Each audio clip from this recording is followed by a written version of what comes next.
Please write clearly and address your questions to all candidates. Turn in your written questions to the ushers. Again, due to time constraints, duplications, etc., not all questions submitted will be asked, and the questions will not be returned. Before we start, I would also like to take a moment to thank our facility hosts this evening, the Vallejo Veterans Memorial Hall, for hosting these events. Thank you very much for having us here.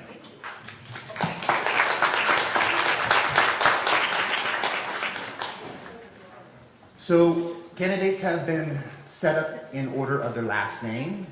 Each candidate will get 2 minutes for their introductions. We will start with Ruscal Kayangyan. Am I saying that correctly? Ruscal? Am I saying your name correctly? Kayangyan. You have 2 minutes for your introduction. Well, good evening. Thank you to the organizers for this forum, and thank you for being here tonight. My name is Rusco Kayangyan, your proud Vallejo School Board member of almost 40 years. I've been raised in Vallejo for most of my life, and I've attended Vallejo Public Schools, and I'm a proud alum of Vallejo High School. Since starting on the Vallejo School Board almost 4 years ago, when I first came in, I was appalled of the conditions and the challenges that I found it in. I visited school sites and held office hours to listen to students, parents, and the community to understand their critical needs, as well as learn their positive ideas to make change. While serving as school board president, I strongly advocated for the following. One, a school district budget committee to stop waste and prevent wasteful spending, and bring in strong financial people like Mr. Yep on the committee. Two, held town hall meetings and worked with the community to solve problems. And three, strongly advocated to have our school board meetings more accessible to you, the community. I have advocated your concerns as well as your ideas at many school board meetings. The current board does not listen. We must elect strong leaders who will fight for you, who will lead our school district with professionalism, with dignity, and continue to make positive changes. I'm just one school board member out of 5. We need a team to push Vallejo schools forward. As your school board member, I will strongly fight for you. My name is Rusco Kayangyan. I'm first on the ballot with the longest last name. I'm always first for Vallejo. Thank you. Thank you, Ruscal. John, you have 2 minutes. Good evening, everyone. My name is John Fox, and I'm an educator. I currently teach 3rd grade. I've taught for now 21 years in public education. I also have my administrative credential, which I've used to run summer programs and also 1 year similar to a vice principal. Further with my experience, for 2 years, I was a reading intervention coach. So I know how RTI, response intervention, works, and I know how to work with children from all ages. So my experience brings me here today, that I want to help our Vallejo schools.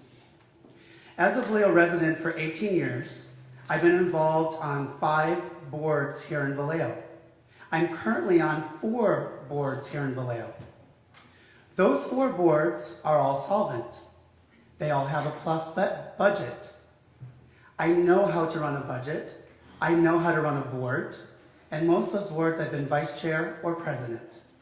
So I have 18 years experience on different boards here. I also volunteer here in Vallejo and am a strong advocate for Vallejo.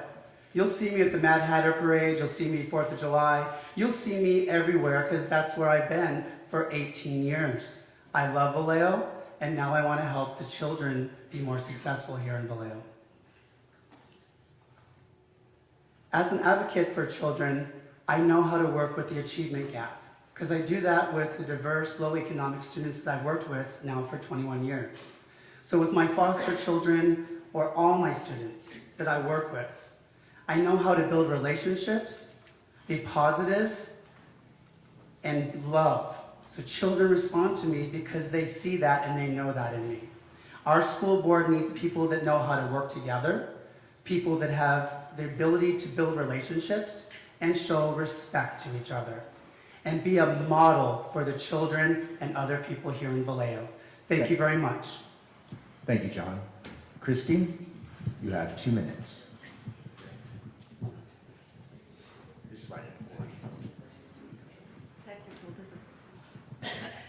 Good evening, and thank you so much for having this forum this evening.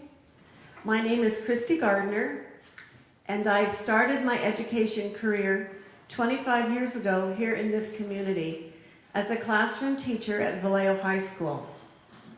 I also was an administrator at Vallejo High School for 2 years. After 7 years in Vallejo, I accepted a position in the community of Woodland as a vice principal at Woodland High School, where I was charged with reformatting the high school into smaller learning communities.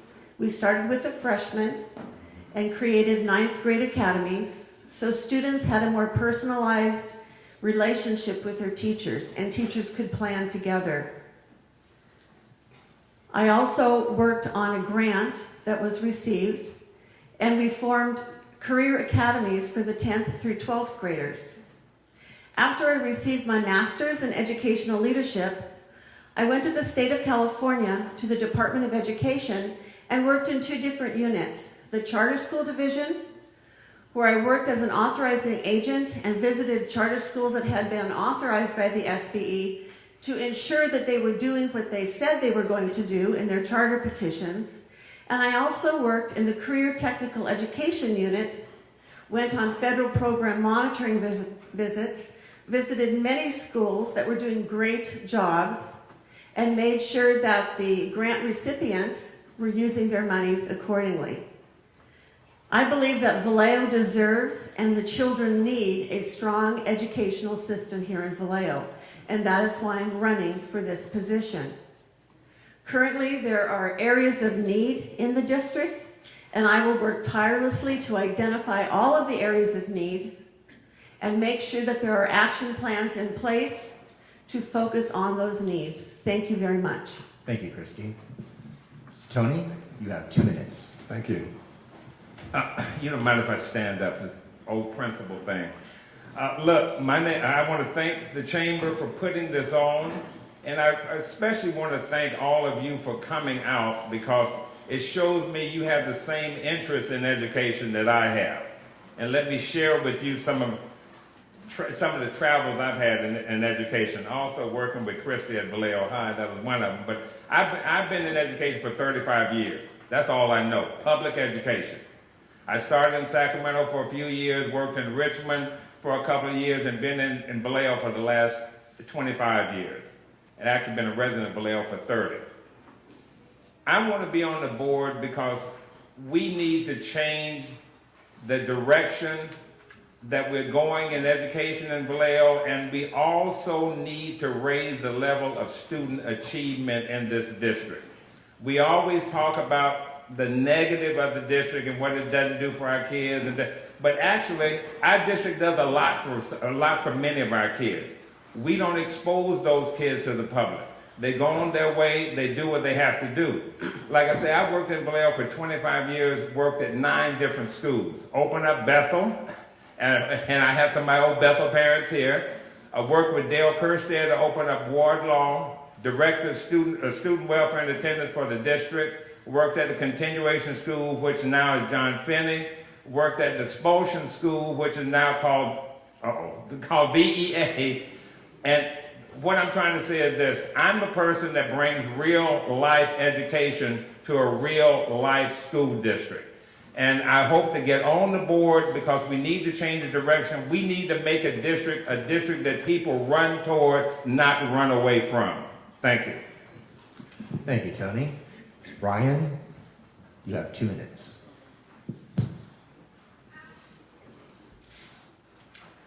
Thank you. I wanted to thank everybody for coming out, and it's very good to see the community participation at the level that we have it, because I'm convinced that the more participation that we have, the more changes we'll have. So I grew up here in Vallejo. I'm the oldest of 18 children, a little out of the ordinary. I went to school here and probably am the only person up here that has a good enough degree, otherwise known as a GED.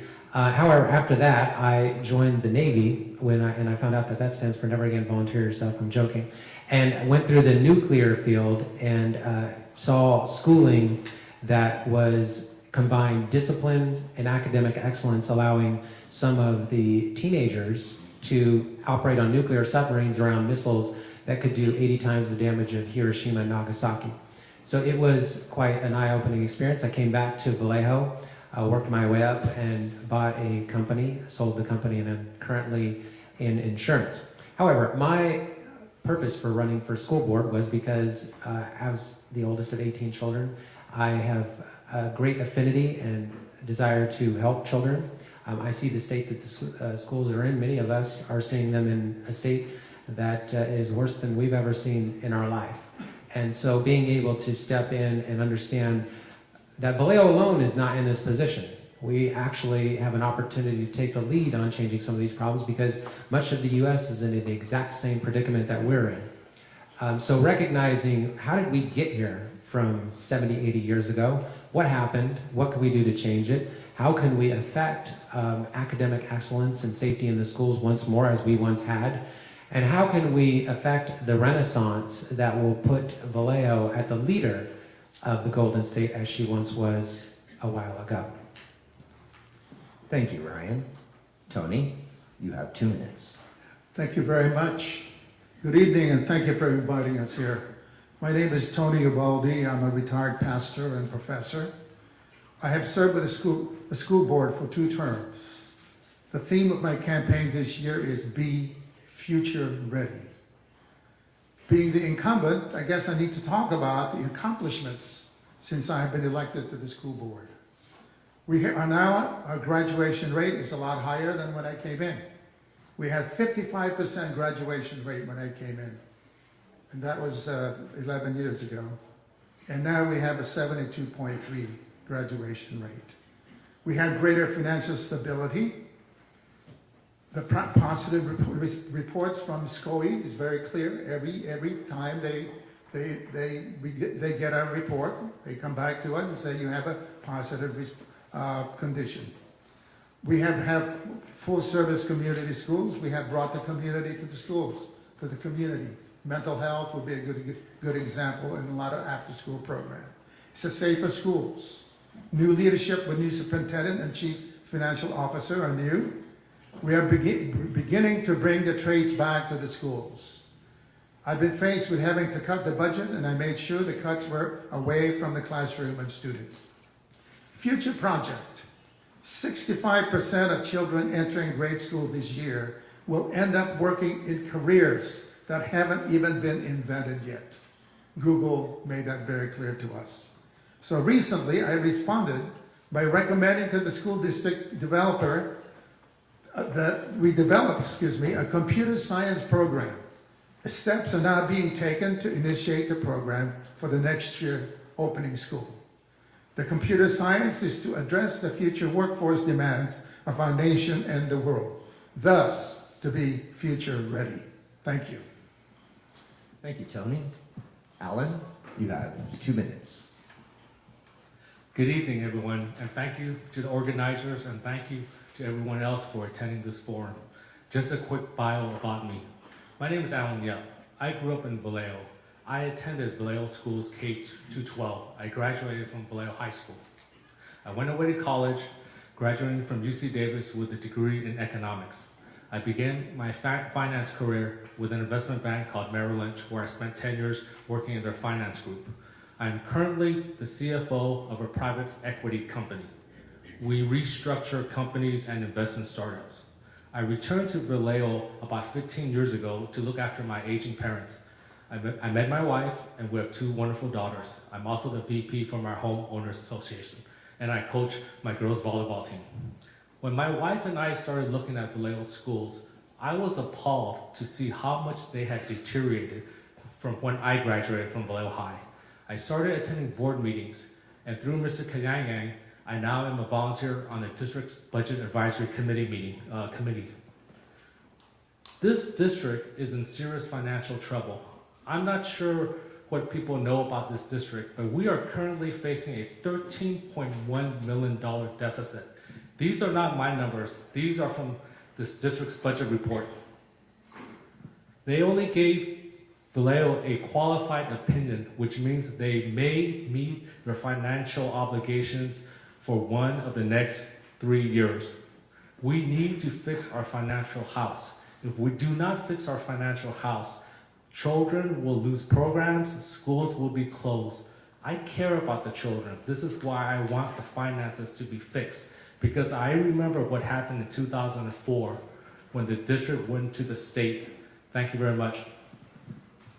Thank you, Alan. We will now begin with the chamber questions. Each chamber will ask one question. Once we finish the 3 chamber questions, we will then move to our audience questions. Good evening, everyone. My name is Elise Cheek. I am the president of the Solano County Black Chamber of Commerce, and I also serve as the president of the Solano County Office of Education. I'm a trustee for District 5 here in Vallejo, so I have a passion and vested interest in seeing the success and prosper of the City of Vallejo Unified School Districts. I thank you guys, and I appreciate your passion, your eagerness, and the time that you take to improve our school systems is important, not only for us today, but also for our future. With that said, I would like to ask you, I'd start with Mr. Kayane, Mr. Fox. Okay, I'll start with Mr. Fox. And can you tell me or us, if elected, what would you do to bridge the educational gap for Black and brown students? 90 seconds, please. Okay. So again, I want to go back to my experience of 21 years in public education, working in Bay Point and Pittsburgh with low economic, diverse students. Usually I'm the only Caucasian person in my classroom. So I hope that gives you a perspective right there. So I've done that work for 21 years. That's my life. So how do I do that? I do that through respect, building relationships, working with parents, doing home visits, working in the community. So there's many ways to do that. But first you have to understand the cultures and be available and present in your community, and so the students see you as a positive role model. Right now in our school district, we do not have positive role models at our school board. Children that sit behind me at the school board meetings or around me, it's disgraceful for the dysfunction that they see. As an adult, we are to be role models. Friends of mine volunteer in our classrooms, and each week those people come in and make a difference by reading to students, by helping students, by sponsoring students in different programs. To close the achievement gap is a very hard process, but I have done that, and I have proven scores to show I've done that through many different programs. My EL students, all of my diverse students. It'd be too long for me to go into all of that, all the programs. Time's up. All right, thank you very much. Thank you, Mr. Fox. Same question, Ms. Gardner. Thank you for the question. My entire background has been working with students of color, basically. Here in Vallejo, I started, the majority of the students were Latino, African American, Filipino. And what all students need is time to deal with students on an individual basis and form connections with their teachers.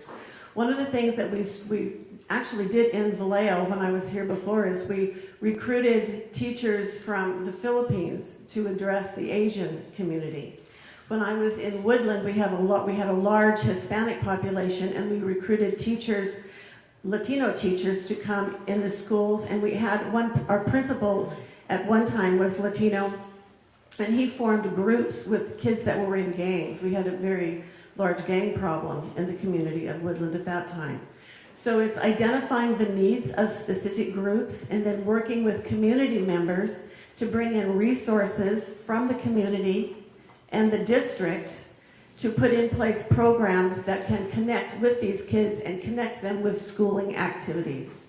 Thank you. Thank you. Mr. Gross, same question. Again, I'm sorry. You know, I know it's my time, but I wanted to recognize the Boy Scouts and the Cub Scouts in the back. What pack number is that? Thank you. I had to do that. Please do. Take my time. And that's a gap I want to make sure we close too. Achievement gap in students of color. First thing, as a board member, I need to know, or we need to know that that's something that the whole district wants to, that needs to be a goal. We need to have a belief that we do want to close the achievement gap. Number one, if that's the case, then teachers need a lot of professional development on culturally relevant instruction. And believe me, as some of you are teachers, you know that's not easy. I'm throwing another methodology at you. Okay, fine. But you have to have that belief. You have to have that training. And the community, the city of Vallejo also has to buy into the idea that we need to give our kids of color a more aggressive instructional format. That way they will move forward toward it. The kids learn what you give them. You can teach them anything, and we all know that. We have to take that in the classroom and do the same thing for every kid in Vallejo. Thank you. Thank you. Mr. Masano. Masano.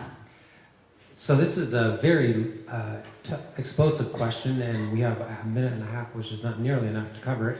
But there's two schools of thought on this. The first school of thought is that we have systemic racism, and that is contributing heavily to the problem we see in the disproportionate results. We've been taking that tact for the past couple of years, and we haven't seen any noticeable improvement. The other is that education starts at home, and ensuring that parents are on board is an essential component of this. There's a great scene in Remember the Titans where the white coach is approached by Denzel Washington and told, "Why are you going easy on the black kids? You don't expect much from them, do you?" And that is taking place in the schools, and that does need to be addressed because we all need to be under the same standards. It doesn't matter what race you are. There should be no emphasis or minimization of a student's wrongdoing based on their skin tone. That has to happen fast. And we should have the same tough expectations for every single student there.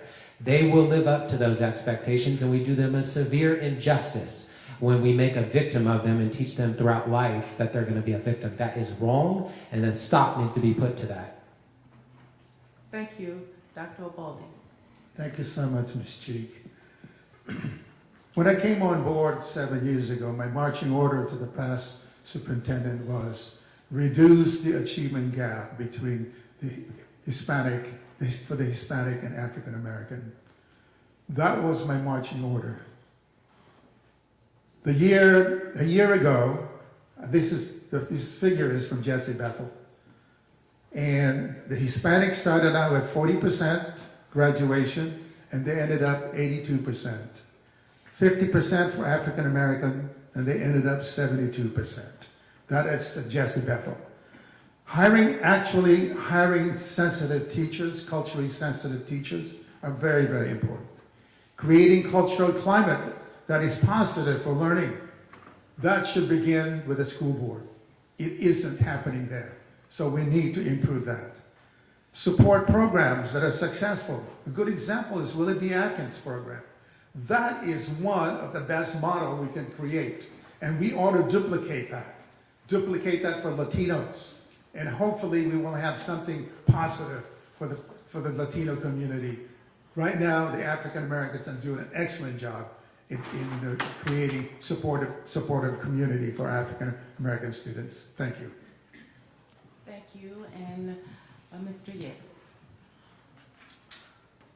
One, I think we need to address the chronic absenteeism problem that our school district faces. Currently, Vallejo is number 2 in the state in student chronic absenteeism for a district of our size. How can we close the achievement gap if we do not have the children at school? I've been studying this problem for about the last 2 years. My cousin is a teacher for high-risk youths up in Sacramento.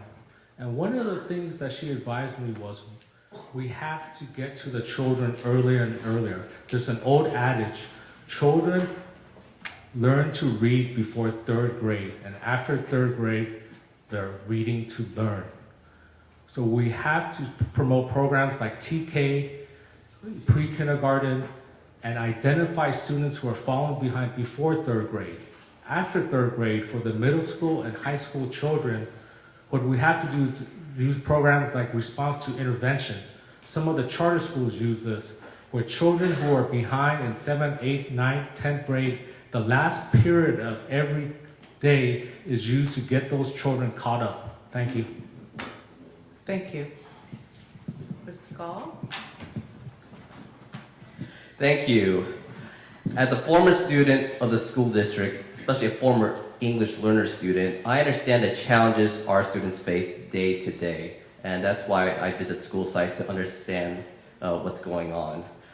While serving as school board president last year, one of the community organizations I work with is called Saving Black Males, where they came to the school board and gave a presentation of their findings, such as we got 11th grade African American students performing below grade level in math, which is not good. And they presented some recommendations, such as outreaching to businesses, outreaching to school sites, offering more tutoring to start to address the problem, especially our 3rd graders. Another way is we need to ensure our students are meeting grade level, especially at the 3rd grade in reading, writing, and math. We must implement interventions that neighboring communities have to focus all of our resources, our support services, to get students caught up and get back on track. We must also attract and retain teachers to our district. No classroom should start the year with no teacher in the classroom. That creates instability to a student's educational experience. And finally, we must evaluate the effectiveness of our current programs and vendors that are providing services, because our students deserve better. Thank you. Thank you. Thank you. For your second question, this is coming from the VALPAC. If you were to become a member of the VCUSD board, what steps will you take to increase the effectiveness of the board for the benefit of the students? We'll start this question with Christy, and you have 90 seconds.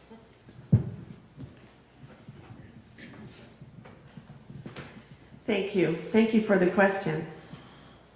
I'm a collaborative team player, and what I would do on the board is set an example for the community of what a good team looks like.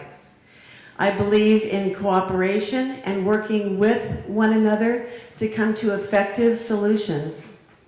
I can bring my experience to the board in education as well as business and ensure that I'm a cooperative player and the other board members also are. I would lobby for a board retreat to get to know all of the board members, to revisit the vision of the district, maybe create a new vision for the district, agree to disagree, because we all know that we can't agree with everyone all of the time, but we can respectfully agree to disagree and work collaborative to come to solutions that are good for everyone. I would also lobby for study sessions that would include the community in looking at complex issues, so any decision that was made to move the district forward would be the strongest decision possible. Thank you. Thank you, Christy. Tony, you have 90 seconds. Okay, thank you. If I was on the board, one of the first thing I would do is make sure as board members we revisit the district's missions, the district vision, and the district's goals. I would also remind all of us that we are a professional group. We are setting the standard for not only our kids, but for all the other professionals that work within our district. And I understand that people have conflict, they disagree. I was a principal over 20 years. That's all we do is put out fights all the time. We're firemen. So I understand that you're going to disagree, but we have to do that in a rational context, because I need to show kids that we can disagree and still walk away and share each other's humanity.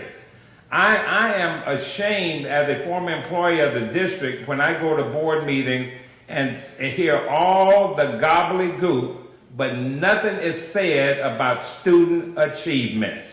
And that's why we are here. We want all of our kids to go to college, and I know that. And if that happens, then our city reaps the benefits of an educated population. That's what the board needs to concentrate on and nothing else. Thank you. Thank you, Tony. Ryan, you have 90 seconds.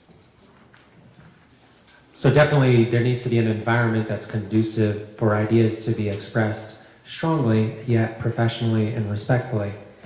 I've mentioned this before, but anyone who's been to city council meetings and school board meetings understands that I have a reputation for being very non-controversial.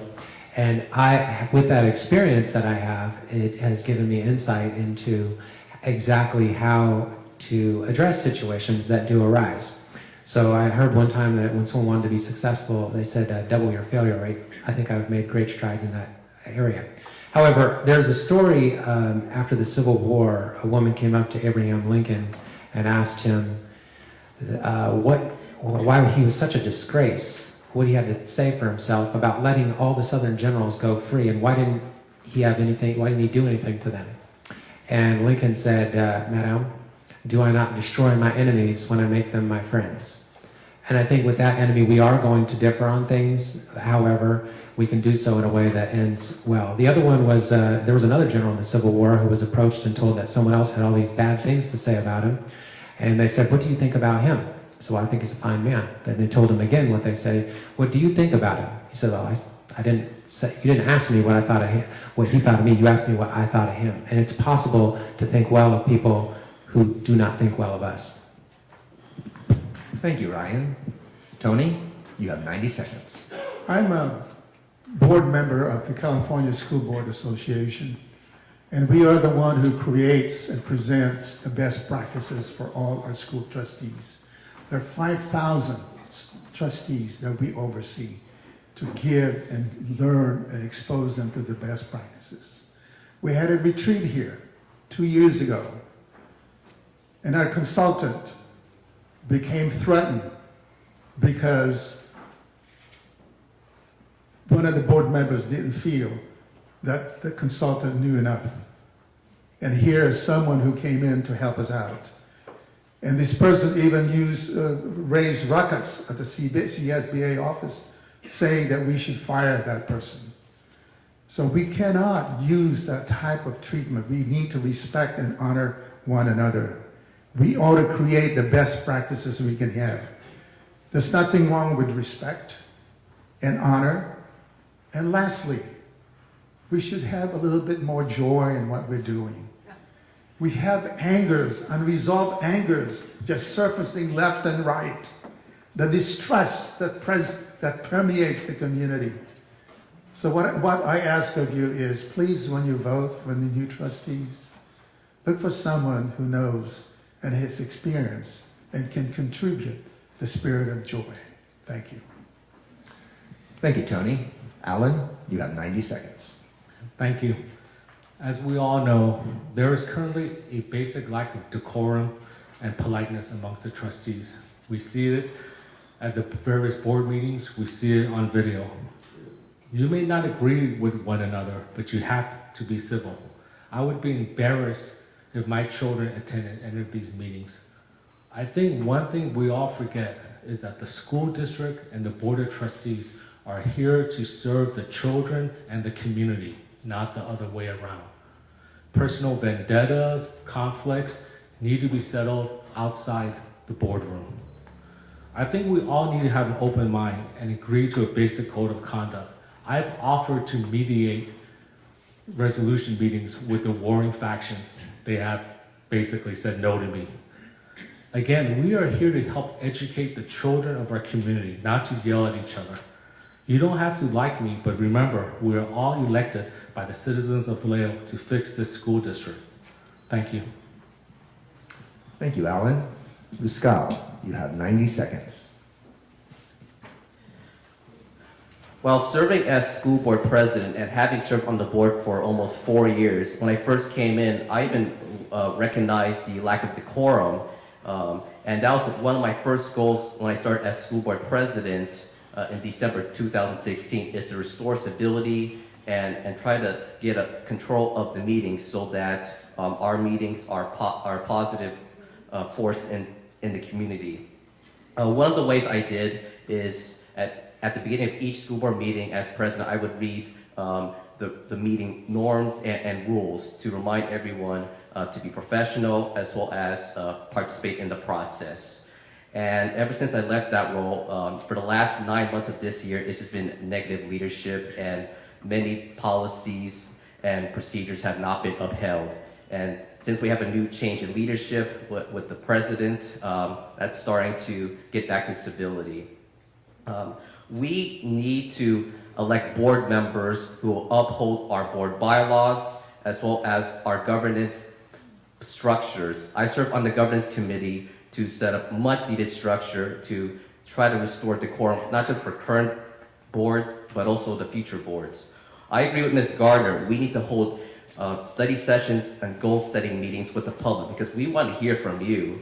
Our meeting should not be held on Mare Island, which is inaccessible for many of you. We need to hold it at a school site closer to you because we want to hear from you. Thank you. Thank you, Ruscal. John, you have 90 seconds. As a school board member, my only agenda would be the students, not the special agendas that we've seen the last few years. The focus should be on the mission statement, vision statement, and goals set.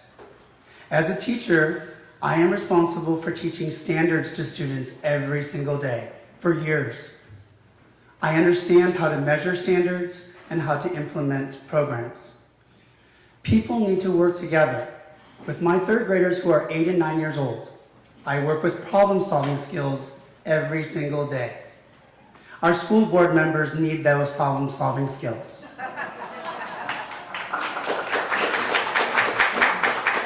The 4 boards that I'm currently on, things arise, but then again, you stay focused. What is the agenda? What is our focus? Our focus is for the students, and that is only the focus. Unfortunately, right now, at the last meeting, the meeting before, and the meeting for years, people at the school board have conflicts, they have special agendas, they argue and fight. We don't have role models. Every day I go to work, I'm a role model. I want our students to be respectful, responsible, and safe. Well, I expect that of our school board and all elected officials. Our tax dollars depend on it and require it. Also, you need to be a good listener. You need to sit back and listen, then talk. Thank you. Thank you, John.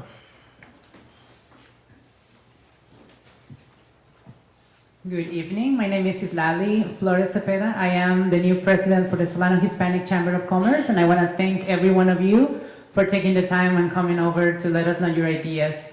I'm an immigrant from Mexico, currently a citizen, and as a mom, I have a daughter, 10-year-old, and as an immigrant and as a new system, school system, we have a very much interest in finding out what are going to be your thoughts to make sure that people in our community that maybe don't have the language for the parents, the English, they're not bilingual, they're only speaking Spanish, what are going to be the things you want to do. So for that, I have the question. What are your plans, and it's going to be for Tony first. What are your plans to ensure the English Learner Program is better understood by first-time Hispanic families joining the school system And what type of programs will you put in place to ensure families with less academic background can help their students achieve or exceed the school standards? And you have 90 seconds. Okay. Tell me your name again. Spell it for me. Spell it. Citlali. Citlali. Okay. Very nice. Okay. Thank you. English is the second language. I mean, students ELD students who are here now, we have programs in the district, legislative programs that are geared to help them assimilate into society. Language being a big issue, and just a lack of education. We have programs for parents. DLAC and ELAC are set up, funded programs to give parents who English is not the primary language a chance to have input in the education of their kids. This school district has, as some of you may know, it has a dual immersion school, and that's a real big bonus for the district because we do have kids who English is not their first language. We also need to teach more teachers how to teach kids who English is not a first language because we're getting more of them. And they will impact our system, and we have to be ready for that. Like I say, we have a lot of programs now, fundamentally, that are in place, but we need to expand on those. We may even look to having other schools for dual immersion also. Thank you. Thank you. Ryan? Thank you, Sister 90 Lolly. seconds.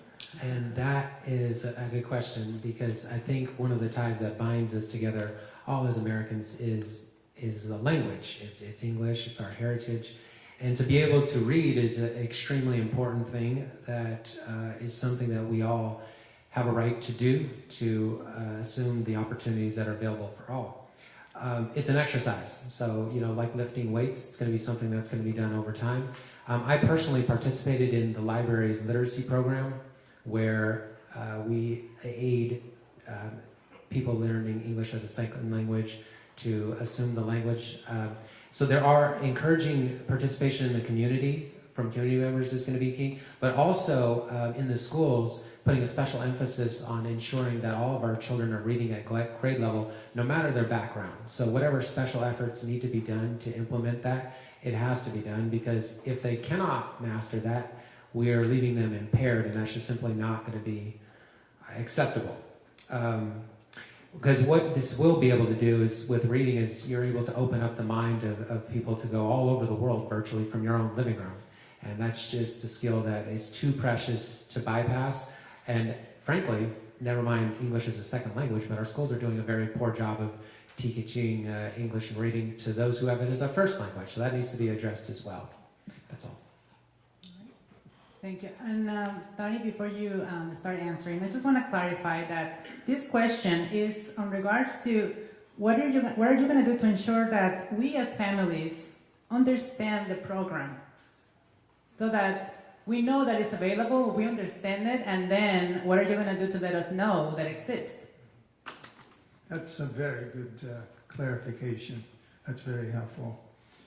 I was going to say program is available, and it's shown clearly that the program has worked very well.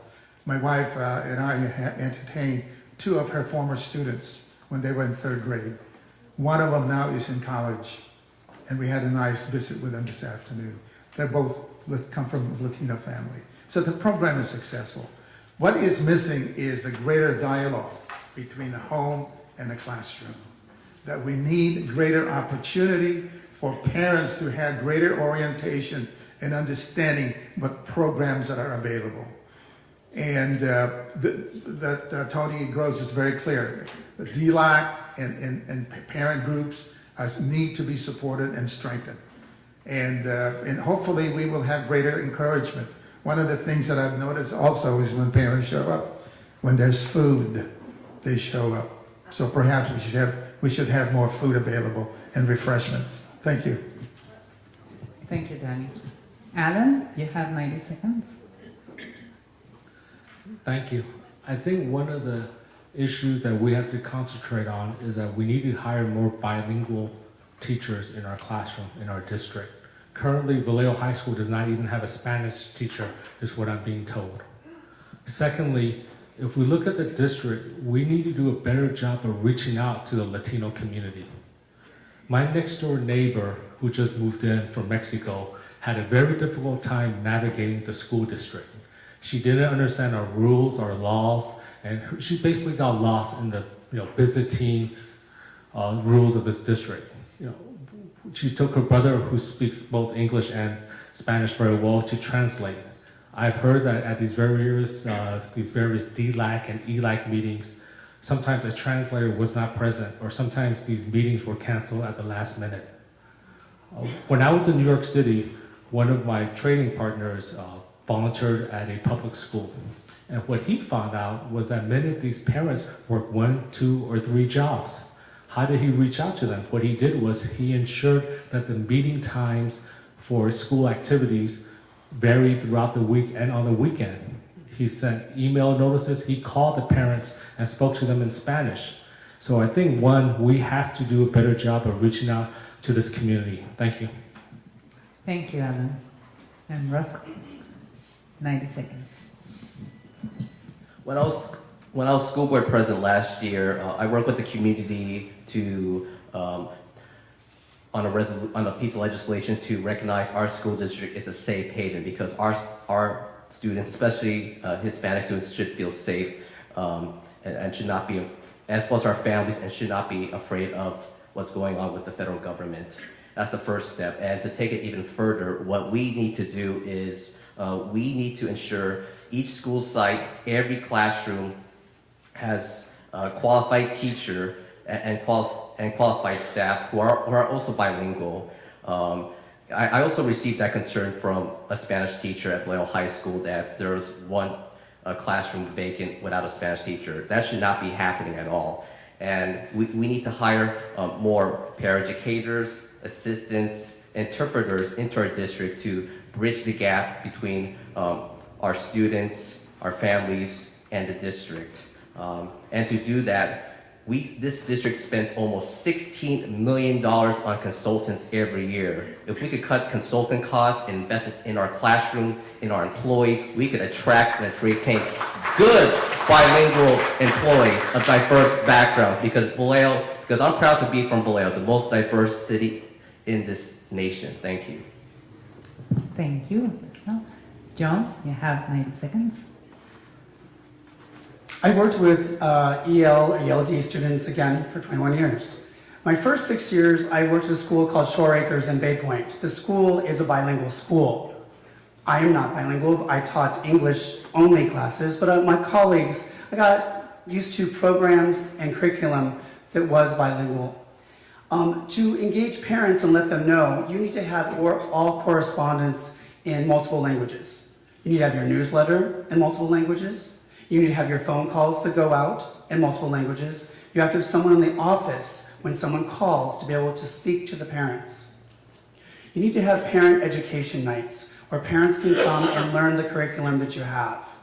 And now I want to talk about the curriculum. Systematic ELD. That is a program I've used for many years. Susanna Dutro is one who used, that's her program. Also, Imagine Learning.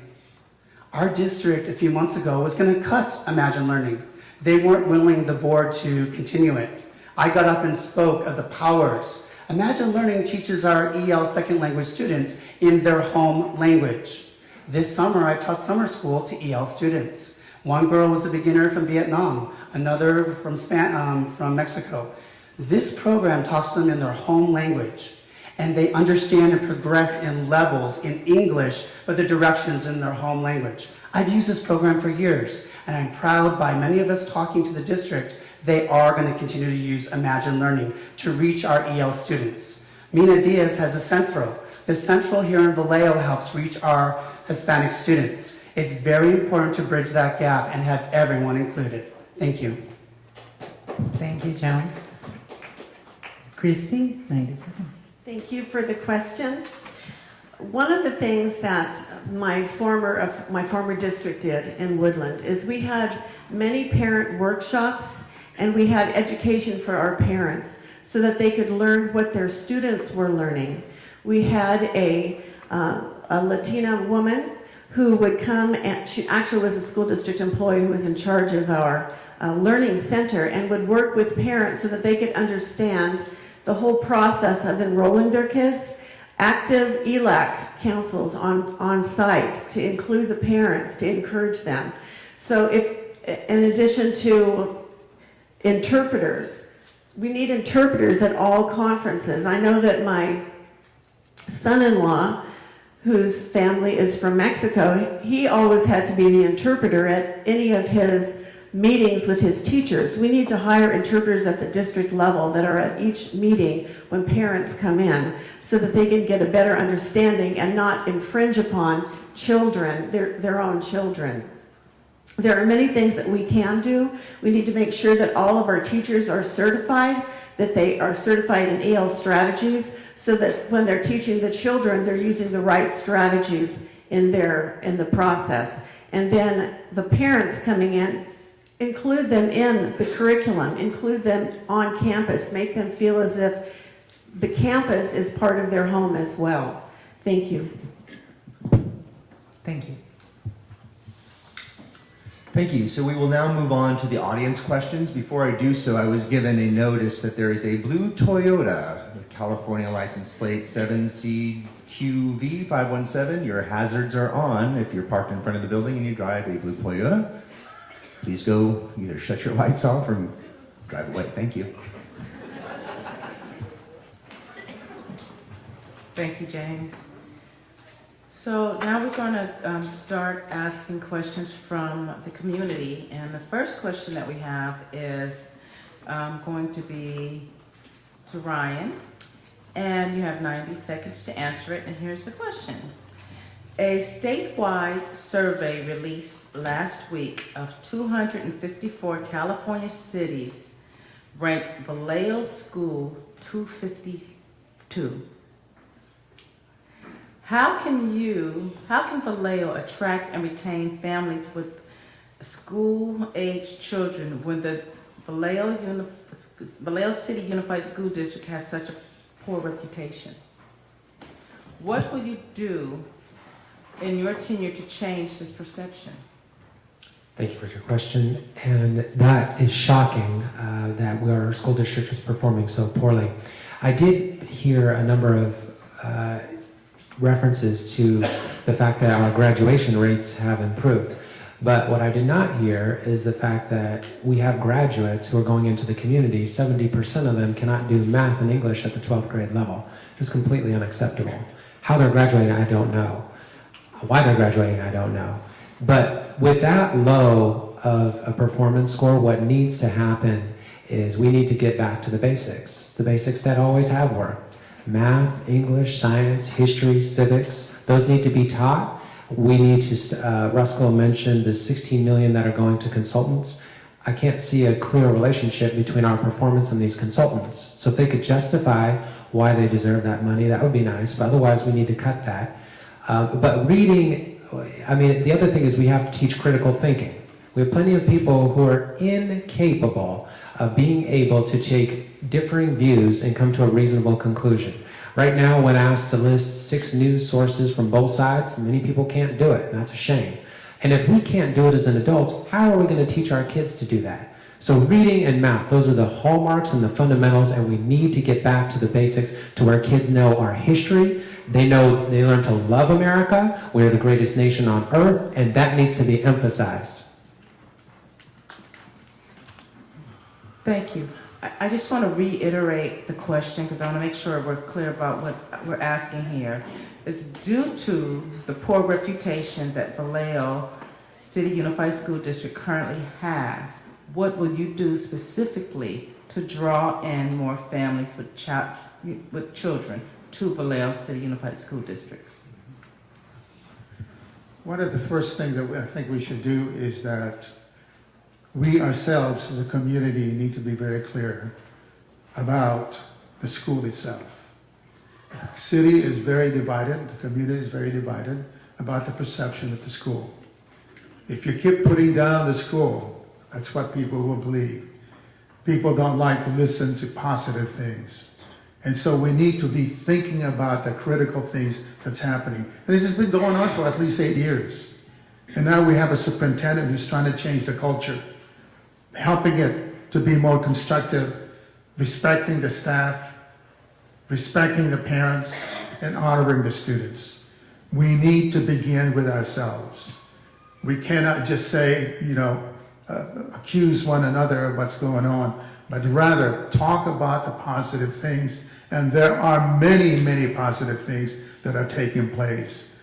But it depends, again, on the kind of cultural or perception that you have. We have a great school, and we will be keeping that and directing that to the leadership of the superintendent and the support of our board. Currently, the board is not as supportive, so everyone is distracted. So we need to create a team of people who are really committed to making Vallejo a successful community. Thank you. Thank you, Alan. Our schools right now have a reputation and perception, right or wrong, that they are underperforming and not safe. We need to focus on academic achievement and safety. We don't need to reinvent the wheel. There are some schools in our district that are doing well. Look at Cave Elementary with their Spanish immersion program. Look at Vallejo Charter School with their project-based learning. Some of the elementary schools are doing well. But the reality, and we have to admit to this, is that our school district continues to lose students. We lost about 550 students from last year to this year. We went from 22,000 children in 2002 to about 12,400 year to date. The parents are voting with their feet. So the perception is that our schools are failing. We have to admit to that. We have to look at turnaround stories. Look at Long Beach, look at Compton, just look at Fairfield. I met with their superintendent, and what they said was that both the city council and the school board meet together at least once a month. I remember growing up, Fairfield was a worse district than Vallejo. Nobody wanted to go to Fairfield schools. Now it's the other way around. What we have to do is recognize the problems we have, admit to them, and come together to help solve them. We can do this. There are some great stories in Vallejo. Look at Griffin High School Academy. Look at MIT. We don't have to reinvent the wheel, but we have to be open to new ideas and fixing our schools. Thank you.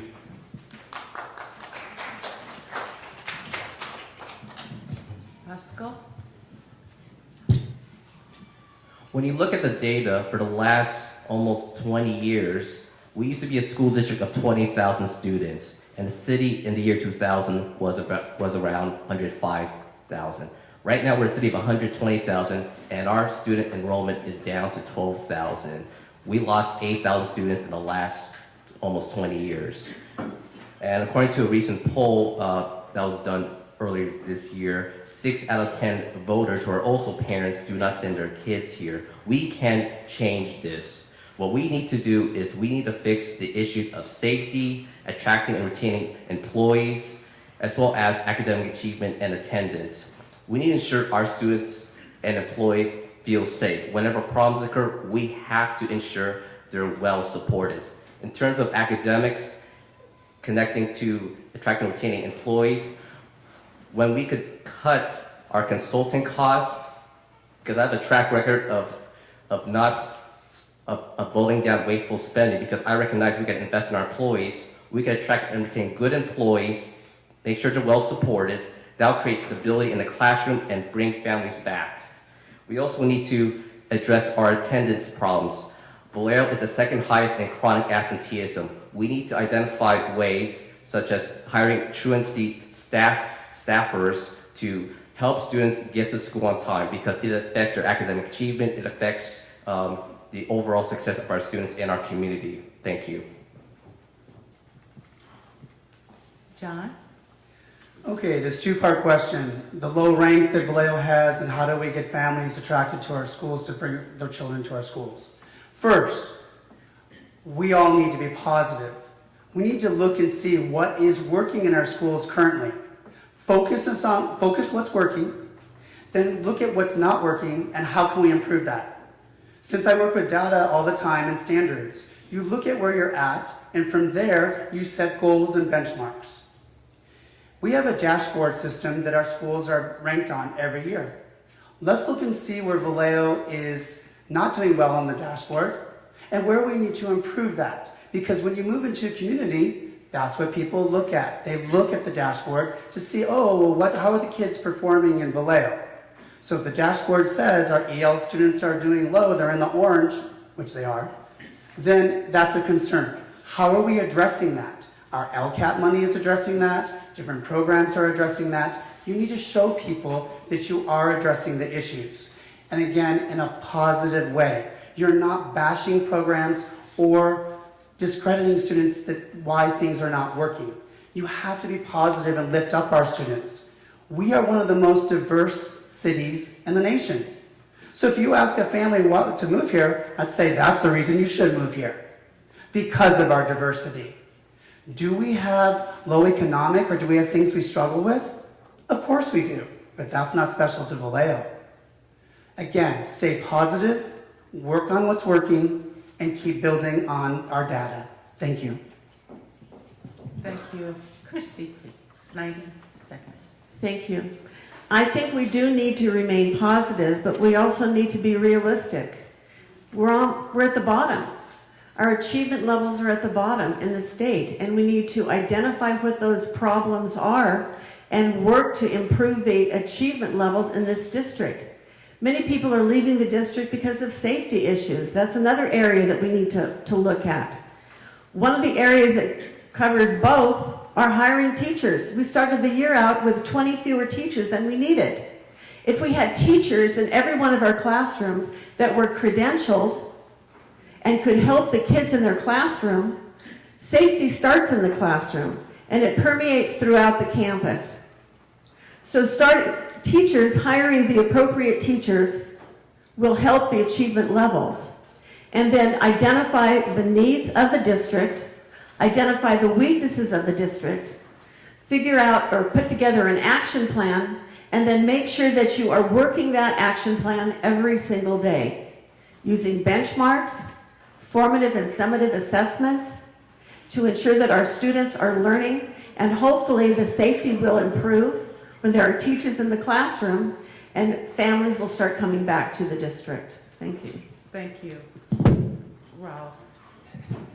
Ms. Cheeks, do me a favor, would you please repeat the question? I will. It was a loaded question. The statewide survey released last week of 254 California cities ranked Vallejo schools 252. How can Vallejo attract and retain families with school-aged children when the Vallejo City Unified School District has such a poor reputation? What would you do in your tenure to change this perception? Okay. Like I said, I've worked in this district for 30 years, and you hear news like this all the time. The first thing, I'm kind of skeptical, so I would really need to know, I would have to have more facts about the survey. What I do know is that for years we have talked about how bad our district is and how bad our district is, but I want to tell you, it didn't get that way overnight. We had a strike in this district years ago. We've had a multitude of superintendents over the last dozen years, and we've had bankruptcy, and we've had a lot of turmoil in the district. But what we haven't had is healing. We haven't had people come in the district and tell people, pat them on the back and say, "It's okay, we'll make it tomorrow." See, we let other people define who we are. Okay, we let them tell us that we're on the bottom of the heap. Sure, we have improvement, and we have ways to improve those things. We just need to get behind our people who work in the district, support them, take care of them, and that includes our kids, our family, and everything else. I want to go back to your thing. For Spanish-speaking people, we need to put a Spanish-speaking person in the main office. I've been in schools where people come in, they don't speak the language, they have to go. We need to be cognizant of that. Okay, thank you. Thank you, Tony. And if my colleagues don't mind, I would like to give Ryan an opportunity to answer the question again, because you mentioned about education, you're passionate about education, English and math, and I think maybe you had misunderstood the question a little bit. That's why I repeated it before I asked Dr. Ubaldi. So I want to give you an opportunity. Sure. Well, I attribute a lot of the problems in the schools due to the lack of emphasis on these basics, because clearly test results show that they're performing very poorly. So academic success breeds further success. Teachers want to come. So that's where the emphasis would be. Obviously, 6 of my colleagues are involved in the system that has resulted in these results. So I haven't yet heard a single response on exactly how we got here and exactly how we're going to get out. I have a website, masanonews.com, and I have detailed how our society has got here and how we're going to get out. Now, some people don't have time for the details, but I've got 28,000 hits already, and I'm sure there's going to be over 100,000 by the election. So for those who are interested in the details, because the devil is in the details, the fluff sounds nice, but in the end, we have a problem and we need to address it. So that's where the meat of it is. Thank you. Okay, thank you. So for our second audience question, we'll start with Tony Ubaldi. This is a short one. Are you for or against charter schools? Why or why not? You have 90 seconds.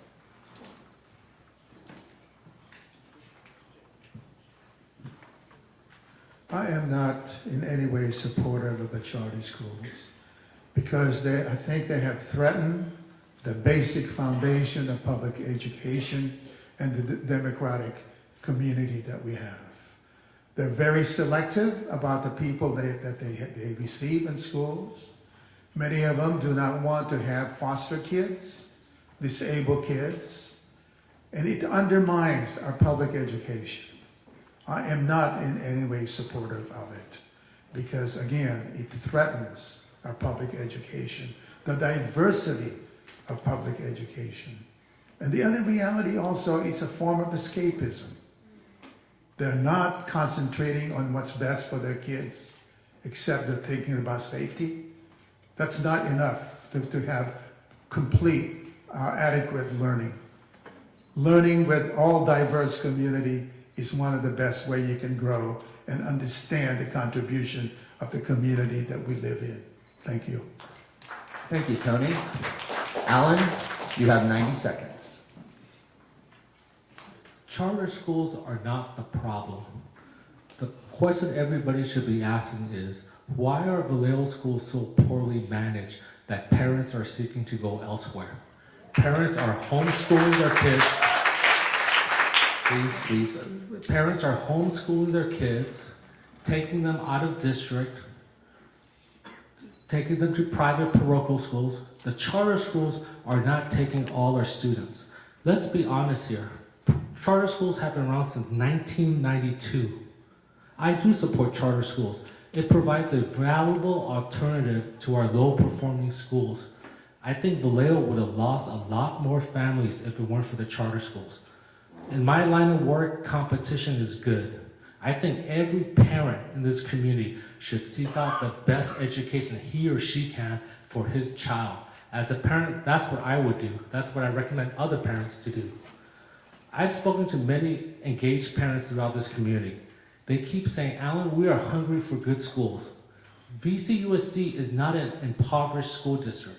We have a $140 million budget for about 12,500 students. We need to manage our budget properly. Again, the charter schools are not the problem. Studies have shown, their own polls, that 60% of registered voters with children in this district do not attend Vallejo public schools. I'm pretty sure they're not all going to the charter schools. Thank you. Thank you, Alan. Rascal, you have 90 seconds. We need to stand up for our neighborhood public schools. And to do that, we need to fix the problems that we're facing. Safety, academic achievement, attracting and retaining our employees. If we could fix those problems, charter schools would not be a problem in our community. I'm also working with the community on an agenda item, calling on the city to look into a policy which other communities have passed to restrict for-profit charters being built in commercial zones, as the concern is it drains tax revenue in those neighborhoods, and it's not a positive thing for the city. If we could ensure every student, every employee are safe and well supported, if we could intervene whenever students fall behind and get them back on track, if we could pay our employees better, because we have a $140 million budget and we spend almost $60 million on consultants. If we could invest that more in our employees and less on consultants, they would create a safe and supportive and stable learning environment for our students. And when we could fix our issues of attendance, we're the second highest in attendance. If we could ensure students are going to school through intervention and getting staff to help students get to school, a 1% increase in attendance brings an additional $1 million into the school district. We can do it. Thank you. Thank you, Riscal. John, you have 90 seconds. As I've said, I've been a public school teacher for 21 years, so I support public education. In those 21 years, the schools I worked at have been very successful, even Blue Ribbon School. We have ways in our public schools to be just as successful, if not better, than charter schools, especially with 21st century skills. With Google Classroom, coding, I do all of that myself with my third graders. Charter schools that come into Vallejo that are LLCs from out of the area, they're not invested in Vallejo.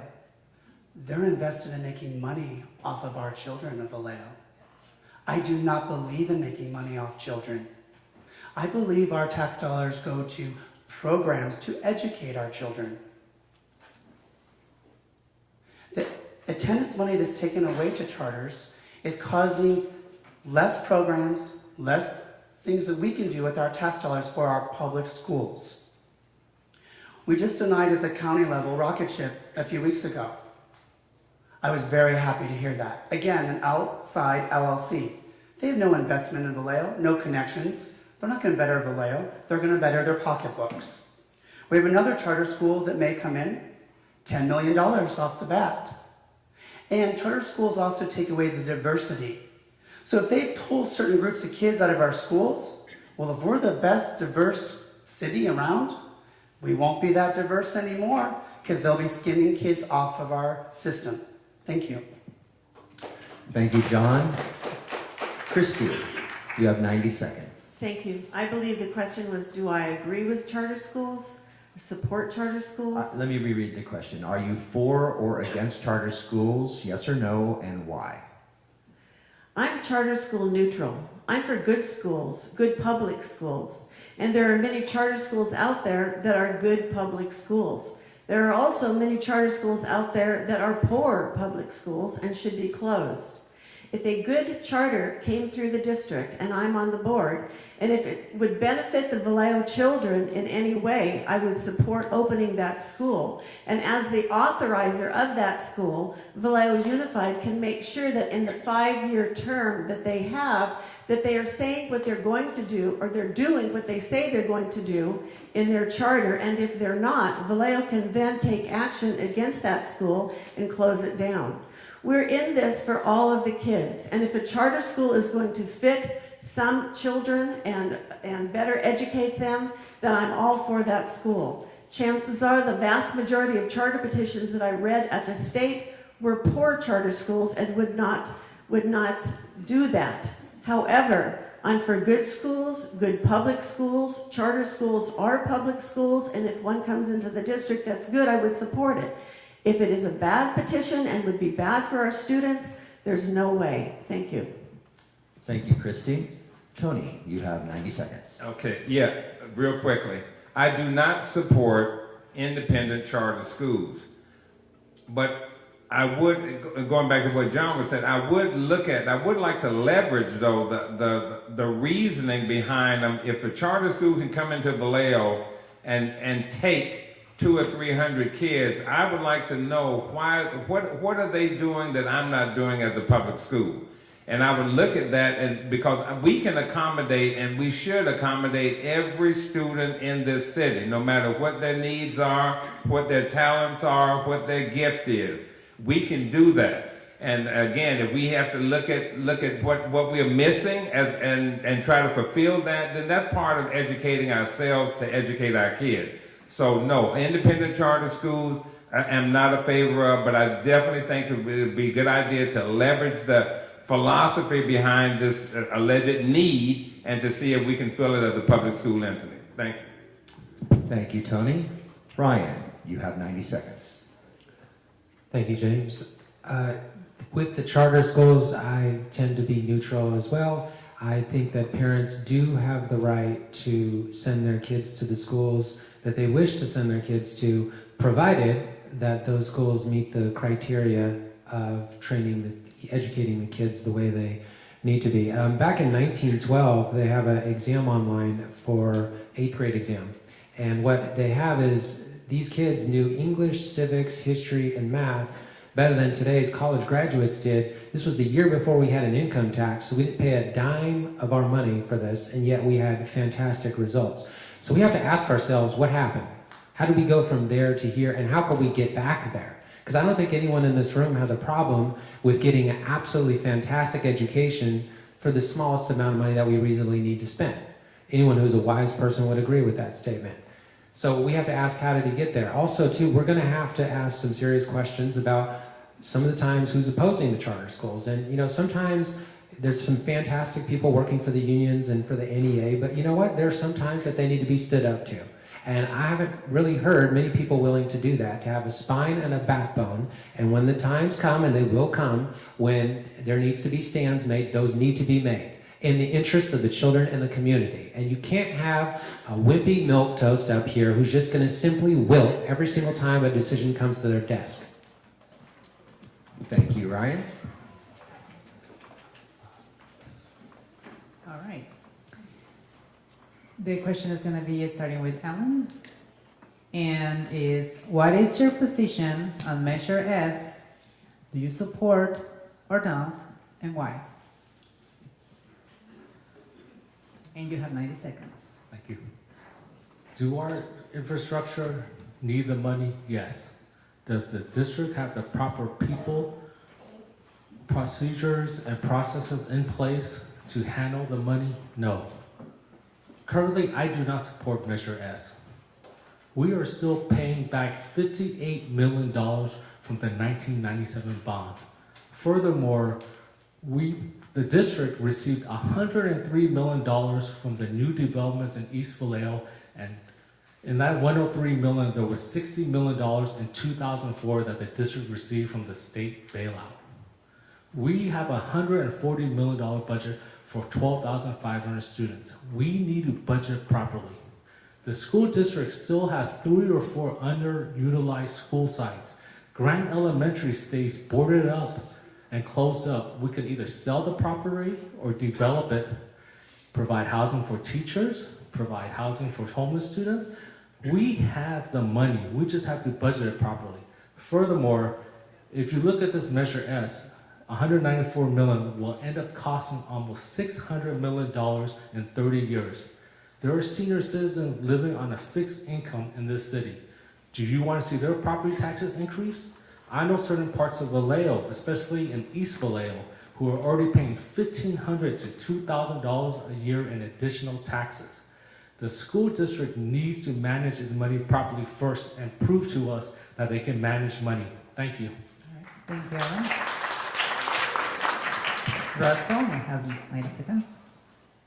To place a bond of almost $250 million is unfair to the taxpayers, especially seniors and renters with children who send their kids to our schools. If you look at your tax bill, we're still paying off previous measures, previous bonds. In addition, we have bridge tolls, water, sewer, and garbage rates increasing. There are better ways to pay for school repairs. The state pays our school district almost $10,000 per student. And we lost 8,000 students in the last 20 years. If we could rebuild enrollment, like get an additional 1,500 to 1,000 students back into our district, that's millions more into our district. If we could rebuild our maintenance department, I talk to the maintenance employees, they keep telling me we're down 1 plumber, 1 welder, 2 painters, and 1 locksmith to support 26 school sites. If we could rebuild our enrollment and rebuild our attendance, we could hire more than 1 painter, more than 1 welder, more than 1 maintenance staff person. I propose a better approach. There are better ways to approach this. Earlier this year, I proposed a smaller bond of $110 million with strong oversight because I recognize one of the school sites don't have gutters. I will continue to fight for better ways to fix our schools. Thank you. Thank you, Russell. John, 90 seconds. There are no other ways. Let me say that again. There are no other ways. We are going to be cut $12 to $13 million this year, $8 million last year. That is a fact. Declining enrollment is something not special to Vallejo. That is across the state and across the nation. So to try to find more students, good luck. For a bond, I have gone through that as an educator. My second year teaching, the school I worked at, we had cockroaches. It was so hot in the summer months, the kids were sweating, they couldn't learn. In the winter months, it was so cold in the room, they couldn't focus. That is the same situation here in Vallejo. Let me ask you a question. Would you go to work every day to a place that the roof leaked, there was no air, there was no heat, and you would expect results? You would expect to come back every day and do your job with high standards. Our schools are not set up for facilities. When parents come to Vallejo, they look at our schools, I'm not putting my kid in there because it's not set up. So I do support the bond. We have not had a bond in Vallejo for 21 years. Benicia, American Canyon, Fairfield, Napa, they all do one every 5 years. Don't trust me, do the research. If you care about your schools, you care about your community, you do a bond about every 5 years. I care about Vallejo. I'm going to retire here. I'm single. I can't afford a bond, but I can't afford not to have a bond because nothing's going to fix our schools. Thank you. Thank you, John. And Christy, 90 seconds. Well, the bond is on the ballot, and that's a good thing, and voters will decide. And when it passes, it's much needed money for the repairs to our infrastructure and the deferred maintenance that the district decided upon years ago. We need to fix our crumbling schools, that's true, and the bond will allow us to do that. But we need to prioritize the ongoing maintenance, and we need to make sure that we have the staff in place to conduct the maintenance and the facility improvements. And we also need a realistic maintenance schedule to make sure that it happens on time. But what happens if the bond doesn't pass? We need to look at that as well because we're going to have to find different revenue sources to fix the buildings, to ensure that students can go to school in safe buildings. We need to look at increasing the enrollment. That's where the money is. And currently, there are many, many students that are not attending district schools. So we need to ensure that, bring these students back by ensuring safety on our campuses and improving the academic achievement. We need to look at the harsh reality of what happens if the bond does not pass. Hopefully it will. Thank you. Thank you, Christy. Tony, 90 seconds. Thank you. I am for Measure S. Our schools are in terrible shape. We all talked about what does it take to make our district better, and part of it is a beautification. If something looks nice, you assume it is nice. And our schools, like it was said before, our schools are in bad shape. Holes in the roofs, the heaters, most of them don't even have air conditioning. So we need, and the kids, the bathrooms, and a lot of the facilities issue will lend itself to making the school even safer for everybody who's there. So I'm definitely behind Measure S. I think that we have done a good job dealing with the other bonds we had for facilities. Like John said, most other districts, especially surrounding districts, pass bonds at a much more regular interval than we have ever done. So, and that bond is long needed. If we don't get it, we won't be able to fix these schools. So this bond is essential to the survival of this district. Thank you. Thank you, Don. Ryan, 90 seconds. So I agree with many of the other points made about as a community, we try to minimize our costs. I am not for the bond, never was, never will be. I think we have to find other ways to find the money, and there are plenty of other ways to find that money and to get the results that we want while improving the infrastructure. The fact of the matter is, and it was mentioned earlier in the evening, we had 20,000 or so students here back in the 1990s. We're down to 12,000. That's where the money necessary for all this went. Now, we also have to consider, and nobody's talked about this, is that in 1955 through 1960, the fertility rate for women was 3.7, and today it's 1.7. So this is a societal issue that has to be addressed. And we also have to address, why is housing so high? You know, families aren't going to come here and have kids when a 1,000 square foot house costs $400,000. These are realities that we have to be discussing because it is all related. We can't just simply sit here and say this, and try and hammer a square peg into a round hole. It's not going to work. We have to consider the totality of the problem and address it that way. I think we need to start building houses, but I'm not for the bond. I don't think we need to give one more dime to a city. You know, if I'm an employee and I don't perform well at a job, my salary gets cut. So I'm just going to leave that there for the union to consider. Thank you, Ryan. Don, 90 seconds. If you see my flyer, it shows I am supportive of Measure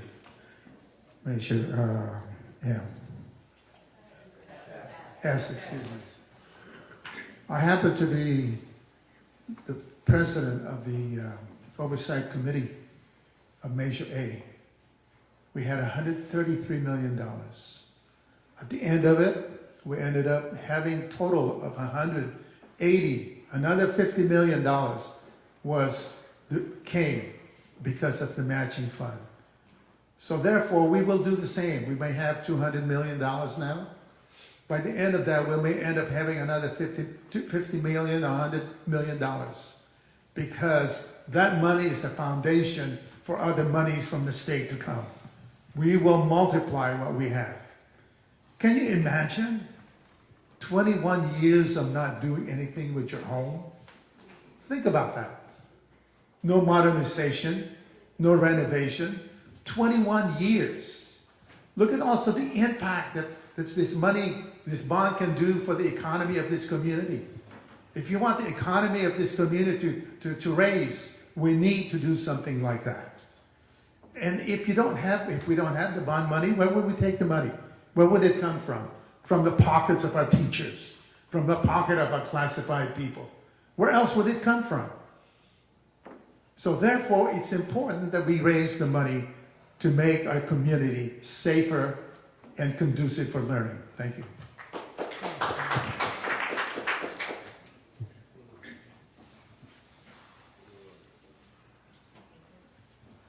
So I'm going to start with Risco. You have 90 seconds and another community question.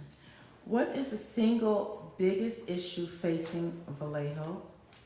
Teachers, parents, or students? 90 seconds.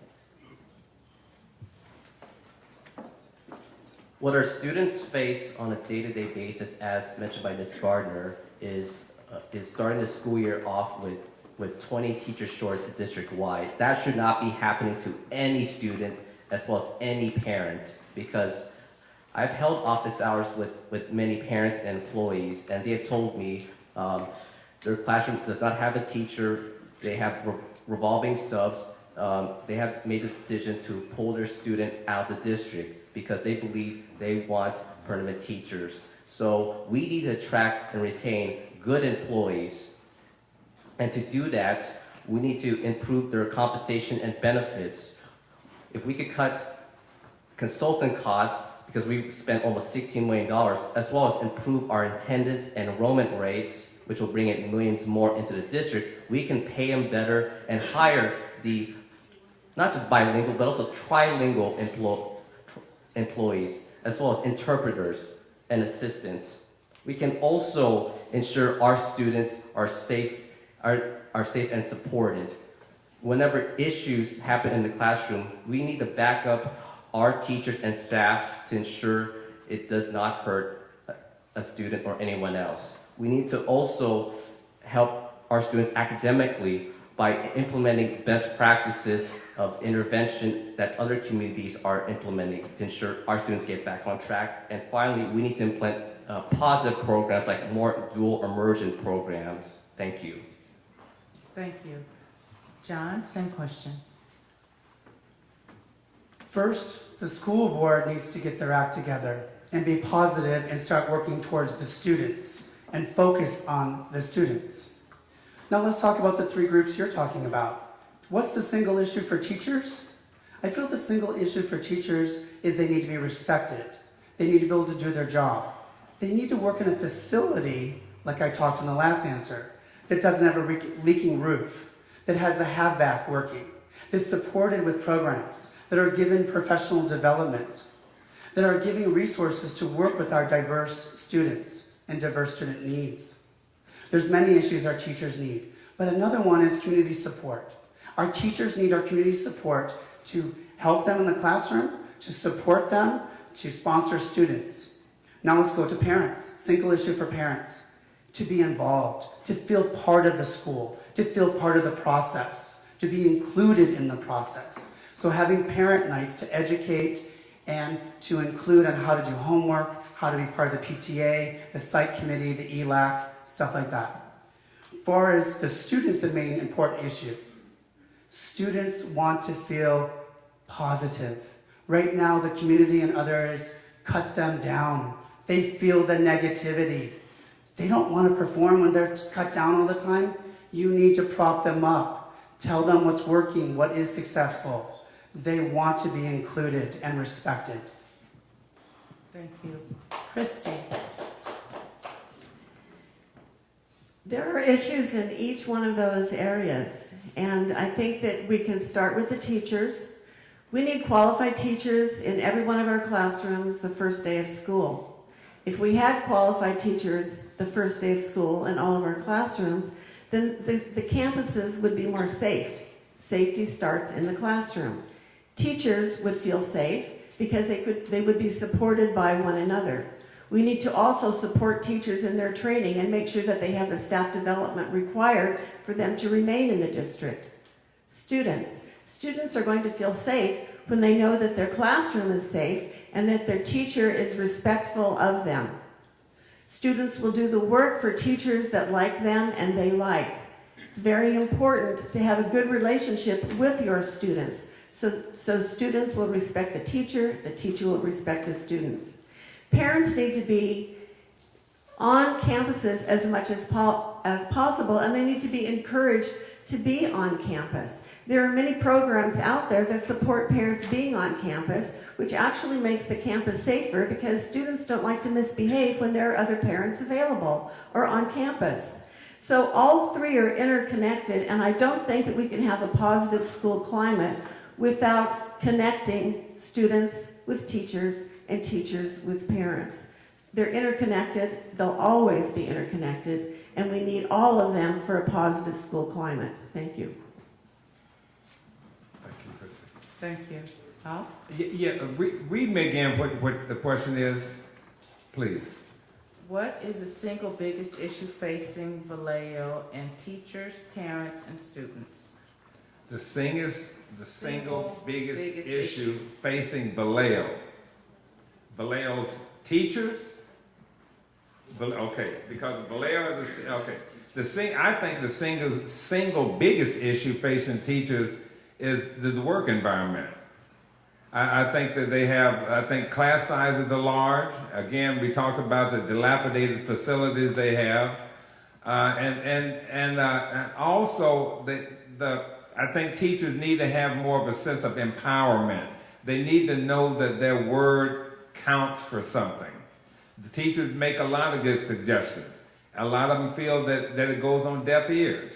So that's also a morale boost. I mean, you listen to teachers, the idea gets accepted, they may see it come to fruition, they feel better about what they're doing. So that whole work environment, the whole climate around schools are very important, and people have illuminated that. The other thing, students, the biggest problem facing students is probably inconsistent instruction due to our lack of being able to have qualified teachers in every classroom.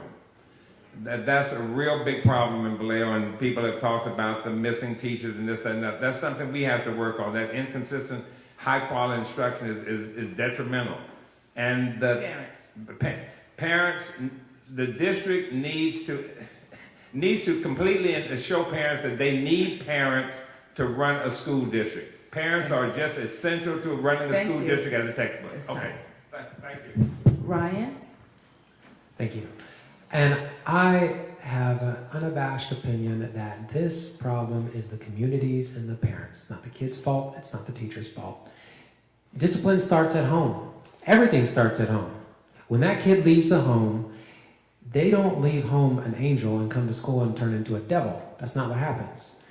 That child is, and we have to face as a community a lot of our choices, and it's a lot of our choices even in this room. Did we go from about a 14% illegitimacy rate in the 40s to a 75% in some portions today? How did that happen? We have to ask that question. It's a hard question, and some of us are guilty as well. But if we don't ask that question, I don't care how much money you put into the problem, and I don't care how many great teachers we have. We are never going to solve the problem. So we have to be able to look at the root of the matter. A child that does not have a father in the home, you could look at the data, they are going to perform worse in school, they're going to be disciplined more, they're at higher risk for criminality. This is an issue that we as a society have to confront, and we have not been doing it. Our media is complicit. They don't want to talk about this either. So, as far as positivity and negativity, a chastisement makes chaste. We learn from pain. It is something that elevates us. Most of us, if we look at our experiences, we will find we became wise with that. Wisdom, we need to create great citizens. You can educate the mind and not the morals, and you're going to create a menace to society. Thank you. Dr. Baldi? It's too bad you didn't put down the school board. That's the biggest issue currently. And I think once we take care of that, everything would permeate down, and people would have greater respect for one another. We need to stop pitting parents versus teachers. It's very important that we create an environment that creates partnership. One cannot produce excellent students without the support of both the classroom and at home. I was criticized one time when I said that the home needs to have greater participation. And a parent came to me and said, Dr. Ubaldi, that is the role of the classroom, not the home. Well, the best practices tells us it needs that partnership to empower the students to be the best. Greater honor and respect, I think, is now being created in the community. There's a tremendous change that's taking place at the school district. The culture is changing because of the leadership of our new superintendent. Respect for the teachers, for the students, and the classroom. That is what we need, and we need at this point to support the superintendent to make everything possible and increase that kind of achievement that we need to receive. Thank you. Thank you. Alan? I think what's been missing amongst all of us, teachers, parents, and students, is basically high expectations. We don't expect more of teachers, we don't expect more of parents, we don't expect more of the students. I'll give you a story about some exchanges I've had with teachers and the data I've been looking at. I had an exchange with a Bethel teacher who complained that she wished she had more of a true cross-section of Vallejo's kids. Well, I said, what have you done to attract all these parents and students who have left? The school district has lost the most engaged parents. I went over to MIT. It's a charter school on Mini Drive. They teach their children in shipping containers. Shipping containers. If they can have facilities like that, which are the worst in our school district, yet their high school is ranked higher than Bethel, which is a relatively brand new school, 17 years old. There's something wrong with the curriculum and the culture of Vallejo Unified School District. Now, regarding parents and children, I've toured Vallejo schools. Parents tell me their concerns go unanswered. Their questions are not answered. Children tell me they don't feel safe, nor do they feel that the teachers care about them. Look, I know it's a hard job, but when the district office tells me teachers take off Mondays and Fridays for 4-day weekend and cost $2.5 million, you know we have a problem. Thank you. Thank you. Thank you, candidates. So looking at the clock here, it doesn't look like we're going to have enough time for another audience question. So we're going to go ahead and move on to our concluding statements. And we started tonight by moving left to right. So for conclusions, we will start on the right side with Alan. You have 2 minutes for your concluding statements. I'm running for school board because I care about this district and I care about where I went to school. I care about the children. But this district has some serious financial issues that we need to address. It should be the first item at school board meetings, not the last item when the room is empty. We have a $13.1 million deficit that we need to address. If we don't fix our financial house, basically in 2 years, we will go back to the state. And we all saw what happened in 2004 when the state came in. Secondly, Mr. Kanyang is right. We have a $140 million budget. We do overspend on consultants. I do turnarounds as my work life. I know what well-run firms look like. This school district is not a well-run firm. Right? Various state auditors report have talked about how district management puts people in jobs they are not qualified for, and then they hire consultants to do those same jobs. That is wasteful. That would never be tolerated in the corporate sector. We also have a perception, and it's a reality problem. Look, people in this community have left our school district. When their own polls say 60% of registered voters with school-age children in our city do not attend Vallejo public schools, there is a problem. We have to confront that. Parents and children have told me they don't feel engaged, they don't feel learning is happening at our schools. I talk to my neighbors. What do they want for their children? They want their children to be educated. And we are all here for the children. But again, if we don't fix our financial house, programs will be cut, schools will close, and it's the children that will suffer. It's always the children. Thank you. Thank you, Alan. Tony, you have 2 minutes. Yes, thank you. You know, even though I'm a preacher, I am not a talker as a trustee. I am a doer because I listen. The trades program is back in school because I helped initiate that. And that's now becoming very successful. We will bring it back to high school level for next year. I'm also bringing the computer science program in school so that the kids will be prepared for the jobs, for the future jobs. We're talking about computer science, digital programs, and we're bringing that back. We're bringing that. And that came because I was listening. I know how to work well with my colleagues and staff. That's why I get things done. I don't believe we need talkers. We need doers who truly believe in our students and staff. We don't need trustees who have an agenda outside of our students and staff welfare. Please vote for trustees this election year who are doers, not grandstanders, rather those who believe in students and staff without an ulterior agenda like running for higher office.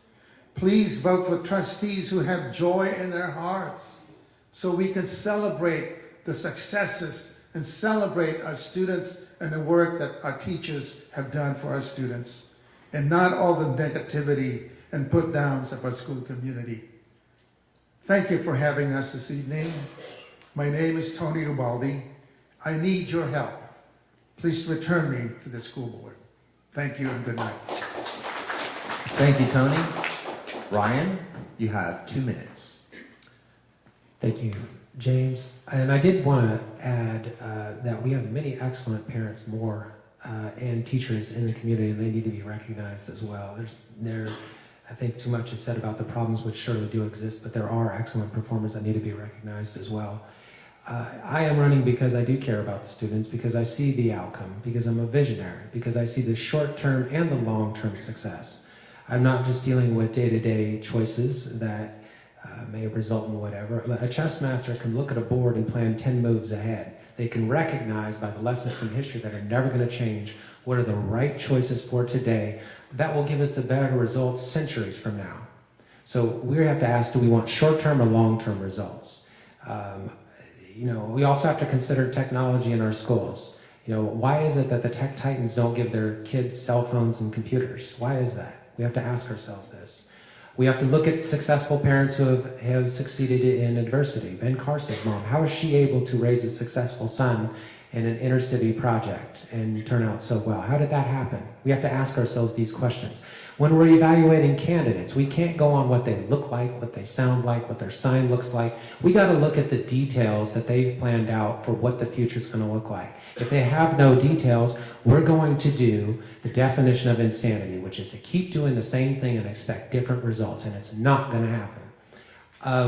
We will, from our own actions, gain ourselves joy. We reap what we sow. Good choices today give good results tomorrow. Good input equals good output. Nobody's addressed cell phones. That's another platform issue that is discussed on my website. So I would encourage everybody, again, MasanoNews.com. We've got 28,000 hits already. And I would encourage everybody to go read those details. Do thorough research for your sake and that of Vallejo's future. Thank you. Thank you, Ryan. Tony, you have 2 minutes. Thank you. I'm running for school board because, like I said before, I have a 30-year track record in this district. We've heard all the pros and cons about the district, how bad it is, and a few things about how good it is. But I want to say 20 years ago, I told you I opened up Jesse Bethel High School. At Bethel, we were very innovative. We also graduated all but 3 kids in our first graduating class. We had 40% of our kids go to a 4-year college. So these things can happen, but they don't happen in isolation. I have a lot of passion, and I love our kids in this city. I personally have been the principal for about 5,000 or 6,000 graduates who've come through during my tenure in this time. And every one of them I look at and I said, I had a little piece of that. I helped them to get to where they're going, but they have to go much further. And we have to do much better as a school district. And I know we can. And that's the most important thing. As we grow as a school district, so does the city. Our faith in everything grows. Everybody wants to have a good school district.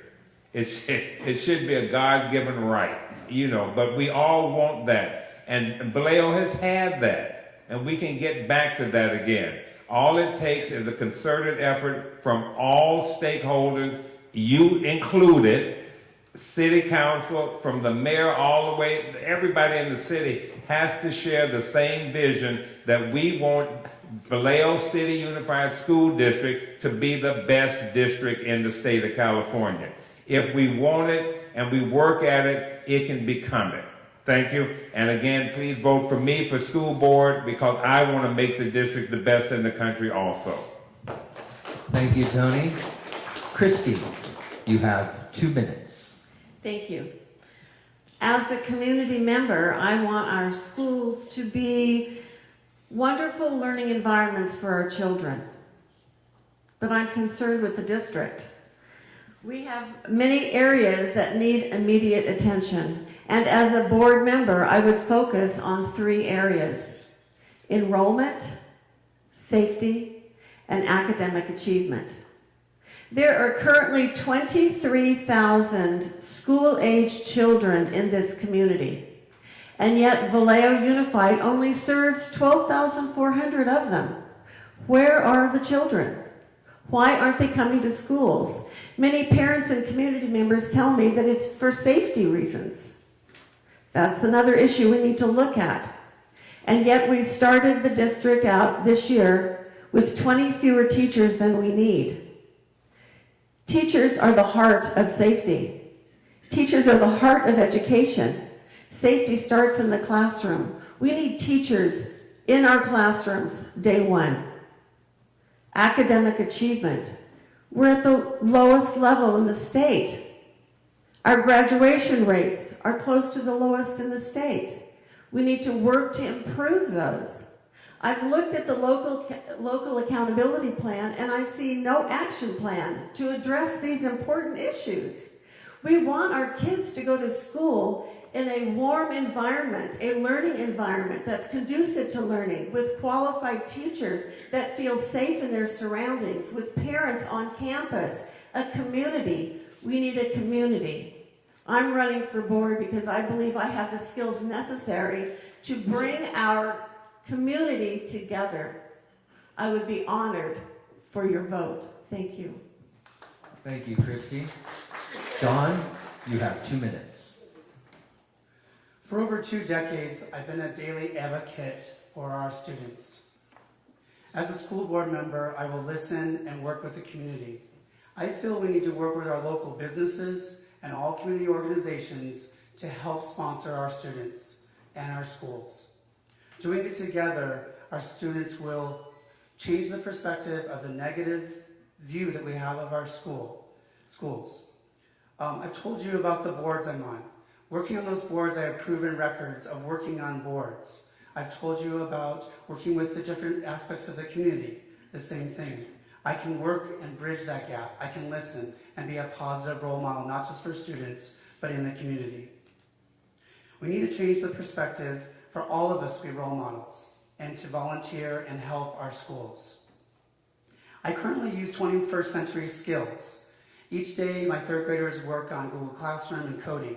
We need to get that in all of our Vallejo schools to be competitive with the future, so our students will be ready. For 3 years, I've been attending the school board meetings, almost every meeting. I know the culture, I know the issues, and I know what needs to be done. I also know what does not need to be done from watching. I have many endorsements here in Vallejo. Some of the endorsements include Mayor Bob Sampayan, Vice Mayor Katie Meisner, Mike Thompson, our realtors here in Vallejo, most all the Democratic clubs, VEA and SC, the classified and certificated with our district. Both county supervisors endorse me, Monica Brown and Aaron Hannigan, along with labor. This shows that I can work with everyone. Having that many endorsements and my proven track record of being involved in Vallejo for 18 years, people know where my heart is. People know where my passion is for our children. That's my agenda. Please vote for me, John Fox. Thank you, John. Gustavo, you have 2 minutes. Thank you to the organizers for tonight's forum, and thank you for being here tonight. As your proud Vallejo School Board member, I'm one of the few who holds office hours to listen to the people, as well as organize town hall meetings with the community to understand their critical needs and bring issues before to the administration and to the board. Having served as school board president last year, one of the accomplishments I'm proud of is working with someone from the business community and having them give a presentation of getting our high school students involved with their local firms. And we have to build upon that. What I want to work on as your school board member is to address the issues of academic achievement, attracting and retaining teachers and staff, financial responsibility, safety, and rebuilding our attendance and enrollment. I have researched other communities, other school districts with similar challenges. They have intervention programs and intervention practices. We need to bring that here to Vallejo because it's clearly working. I'm just one board member out of 5. It takes a majority to make positive change. I need your help. We must elect strong leaders who will lead our school district with professionalism, who will work for you, who will lead with dignity, and continue to make positive changes. As your school board member, I will continue to strongly fight for you. My name is Rusko Kayangyang. I'm first on the ballot with the longest last name. I'm first for Vallejo. It's all about the students. Thank you. Thank you, Rusko. This concludes our candidates forum for this evening. I'd like to thank the VALPAC Board of Directors, the VBA members, as well as Vallejo Veterans Memorial Hall, and then the audience and all who attended tonight.